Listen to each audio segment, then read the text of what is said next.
Tonight, Judge Brett Kavanaugh is fighting back and standing up for his good name and his reputation, and he's demanding a fair process. He says he won't be intimidated. After days of negotiations with the Senate Judiciary Committee, Professor Christine Ford has now agreed to testify about the allegations she made against Judge Kavanaugh. Let me be perfectly clear. These are serious allegations. I've said it many times. Professor Ford deserves to be heard. And those allegations and accusations should be taken seriously. And this coming Thursday, you, the American people, will be able to hear from both Professor Ford and Judge Kavanaugh in an open setting. Now, Chairman Grassley of the Senate Judiciary Committee, he was right to hold this hearing, and the Republicans have been and are being extremely fair and accommodating, and they're taking these allegations seriously. But tonight we need to step back, and we need to remember what we're talking about here. These are 35-year-old sexual misconduct allegations made by Professor Ford to congressional Democrats. Now, the claims date back to when Ford and Kavanaugh were in high school. Senator Dianne Feinstein, she was aware of Professor Ford's allegations since July. She sat on them. She kept them a secret until after Kavanaugh's public hearing and after lengthy meetings with Judge Kavanaugh. In fact, Dianne Feinstein refused to give Senate Republicans, her colleagues, the full unredacted letter where the accusations were first made back in July until today. Now, Professor Ford cannot remember a date or location of the alleged incident. The four witnesses that Ford herself listed to corroborate her claims, they are all now on record denying what Ford is alleging. And just a short time ago, Judge Kavanaugh sat down with our own Martha McCallum and categorically refuted these claims once again. Let's take a look. I may have met her. We did not travel in the same social circles. She was not a friend, not someone I knew. You don't remember ever being at parties with her ever? I do not. And this is an allegation about a party in the summer of 1982 at a house near Connecticut Avenue and East-West Highway with 5 people present. I was never at any such party. The other people who are alleged to be present have said they do not remember any such party. A woman who was present, another woman who was present, who is Dr. Ford's lifelong friend, has said she doesn't know me and never remembers being at a party with me at any time in her life. All right, tonight, Kavanaugh is now facing one more allegation because over the weekend, the New Yorker, well, they brought up another decades-old claim against Kavanaugh. In this case, a woman named Deborah Ramirez. She's claiming that in the 1980s, again, when he was a freshman in college, that Kavanaugh exposed himself to her at a drunken college party at Yale University. Ramirez herself wasn't totally sure if Kavanaugh was the perpetrator. According to the New Yorker, she became, quote, quickly inebriated at the party, her words. She told the New Yorker that she was, quote, foggy and slurring her words. And she even acknowledged that she has significant memory gaps from that evening. Now, the New York Times, well, they spent over a week trying to corroborate her story, talking to dozens of people. And the Times said this, quote, they have interviewed several dozen people over the past week in an attempt to corroborate her story. They could find no one with firsthand knowledge. Ms. Ramirez herself contacted former Yale classmates asking if they recalled the incident and told some of them that she could not be certain Mr. Kavanaugh was the one who exposed himself. And those who Ramirez listed as witnesses in yet another case here, well, to the indecent charges, well, they're all flatly denying. And this is what they said. We can say with confidence that if the incident Debbie alleges ever occurred, we would have seen or heard about it. We did not. The behavior that she describes would be completely out of character for Brett. In addition, some of us knew Debbie long after Yale. She never described this incident until Brett's Supreme Court nomination was pending. The New Yorker also interviewed Ramirez's best friend at the time of the alleged incident, and she's also denying any knowledge of her claims. And she said, quote, this is a woman I was best friends with. We shared intimate details of our lives. I was never told this story by her or by anyone else. It never came up. I didn't see it. I never heard of it happening. Now, Judge Kavanaugh also denied emphatically these decades-old charges. In a statement, he wrote, quote, "Well, these are smears, pure and simple, and they debase our public discourse, but they are also a threat to any man or woman who wishes to serve our country. Such grotesque and obvious character assassination, if allowed to succeed, will dissuade competent and good people of all political persuasions from service. As I told the committee during my hearing, a federal judge must be independent, not swayed by public or political pressure. That is the kind of judge I will always be. I will not be intimidated into withdrawing from this process. The coordinated effort to destroy my good name will not drive me out. The vile threats of violence against my family will not drive me out. The last-minute character assassination will not succeed."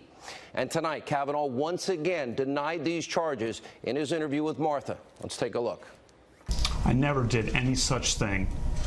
Never did any such thing. The other people alleged to be there don't recall any such thing. If such a thing had happened, it would have been the talk of campus. The women I knew in college and the men I knew in college says it's inconceivable that I could have done such a thing. And the New York Times has reported that just last week, the person making the accusation was calling other classmates saying she was not sure that I had done this. Again, just asking for a fair process where I can be heard and I can defend my integrity. And during this interview, he took it even a step further. Let's watch this. People generally in high school, I think all of us have probably done things we look back on in high school and regret or cringe a bit, but that's not what we're talking about. We're talking about an allegation of sexual assault. I've never sexually assaulted anyone. I did not have sexual intercourse or anything close to sexual intercourse in high school or for many years thereafter. And the girls from the schools I went to and I were friends. So you're saying that through all these years that are in question, you were a virgin? That's correct. Never had sexual intercourse with anyone in high school? Correct. And through what years in college, since we're probing into your personal life here? Many years after. I'll leave it at that. Many years after. Then Brett Kavanaugh went on to defend his character as a young student at Yale. Watch this. Was there ever a time that you drank so much that you couldn't remember what happened the night before? No, that never happened. You never said to anyone, I don't remember anything about last night? No, that did not happen. Did you ever have any sense that any kind of the description of the behavior that I just described with these, women being taken into rooms and raped or having sex with a number of men, consensual or otherwise, that was going on at the parties that you were at? I never saw any such thing. Any such thing. I certainly never participated in any such thing, but I never saw or heard of any such thing. And I was focused on trying to be #1 in my class and being captain of the varsity basketball team and doing my service projects, going to church. The vast majority of time I spent in high school was studying or focused on sports and being a good friend to the boys and the girls that I was friends with. We have these great lifelong friendships. Now, despite all of these charges, Judge Kavanaugh says he will not be quiet. He is vowing not to be intimidated into withdrawing his nomination. And while Judge Kavanaugh is standing firm, rightly demanding a fair process, it is so important to remember the toll that it also takes on a family. Again, where's the presumption of innocence? Let's take a look. It's very difficult.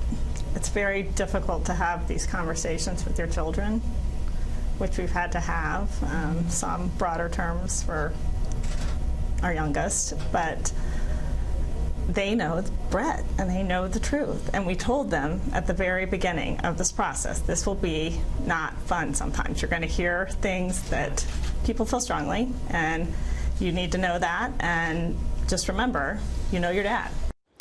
Now, while President Trump, he is standing by his nominee tonight, and he predicted earlier today that, in fact, he will be confirmed. Let's take a look at this. It would be sad indeed if something happened to reroute that. This is a fine man, and we certainly hope he's going to be confirmed, and quickly. His family has suffered. His family has suffered. What's going on is not something that should happen. Brett Kavanaugh is an absolute outstanding person. Hopefully, he will be confirmed quickly. Now, this all comes as one false smear about Judge Kavanaugh has officially been debunked. The mainstream media, Democrats, were gleefully spreading a rumor that female students were coached by a law professor on how to dress in an outgoing way when they were interviewing with Judge Kavanaugh, a rumor that the professor is completely denying. Now, despite everything we just showed you, and before any public testimony, there are people in this country, this should not be political, Democrats, people on the left, they have already convicted Judge Kavanaugh. And according to them, he has no presumption of innocence, no right to be heard, no reason to be believed, no due process. You know, actually, there are lawmakers that are throwing law out the window and claiming his guilt by accusation. This should not happen in this country. Take a look. The Senate shouldn't simply rely on hearing two conflicting accounts and decide, well, we're okay with not knowing, we're okay with the fact that we might be putting someone who committed attempted rape on the Supreme Court of the United States. I believe her. Listen, first of all, anybody who comes forward at this point to be prepared to testify in the United States Senate against someone who's being nominated to one of the most powerful positions in the United States government, that takes an extraordinary amount of courage. Not only do women like Dr. Ford, who bravely comes forward, need to be heard, but they need to be believed.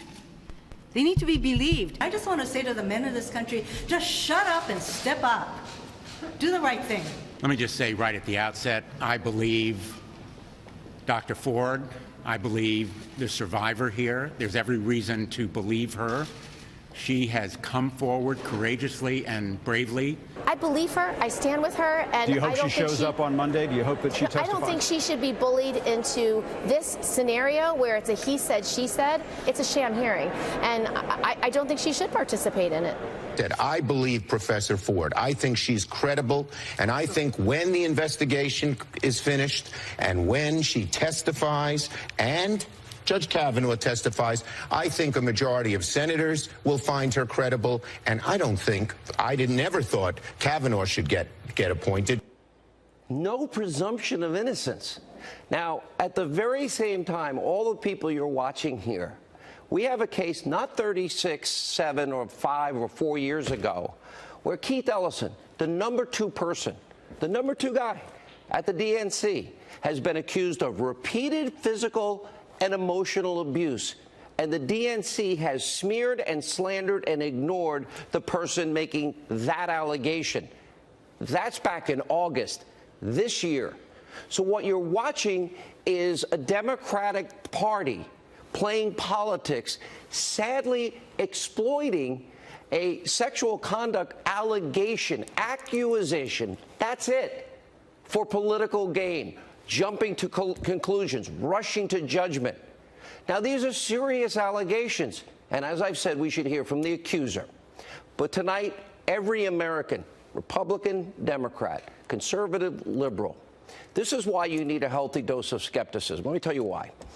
The attorney representing Professor Ford, her name is Deborah Katz, has views on sexual assault that have been extraordinarily political and inconsistent at best. For example, she said this about Paula Jones. Nobody in the media reports it. Now, Paula Jones' suit is very, very, very weak, and she alleged one incident that took place in a hotel room that, by her own testimony, lasted 10 to 12 minutes. She suffered no repercussions in the workplace.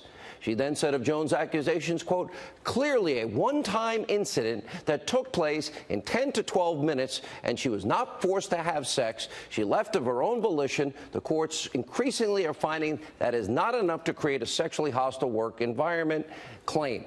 And she also defended creepy Senator Al Franken, quote, context is relevant. He did not do this as a member of the U.S. Senate. Yeah, he did. And by the way, he did this in his capacity of someone who is still functioning as an entertainer. Clearly, Professor Ford's attorney has a left-wing, radical, inconsistent political agenda. And the Daily Caller even uncovered back in 2017, the same attorney said she vowed to resist President Trump. We've got the tape. Here it is. finally over the finish line, the new Attorney General this morning grateful to the colleagues who fought for him. I can't express how appreciative I am for those of you who stood by me during this difficult time.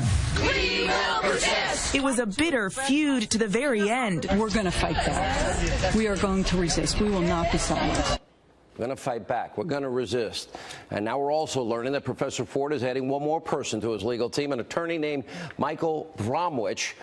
He's the lawyer currently representing fired FBI Deputy Director Andrew McCabe. Now, this brings us to our Hannity history lesson surrounding the Democratic playbook. Now, every 2 to 4 years in politics, every election cycle, Democrats use the politics of personal destruction to literally maim the character of their political opponents, even if it means lying in the process. They demonize all conservatives. There's not a conservative I know that has not been through this.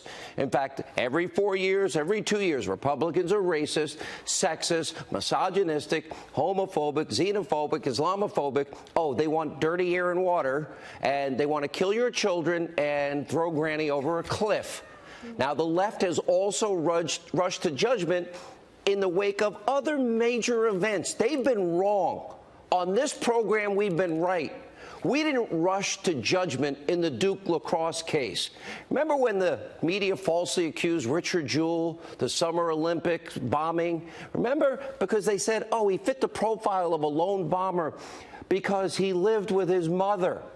Richard Jewell was listening to my radio show. I was a local host in Atlanta at the time. He once thanked me for being the only one not to rush to judgment.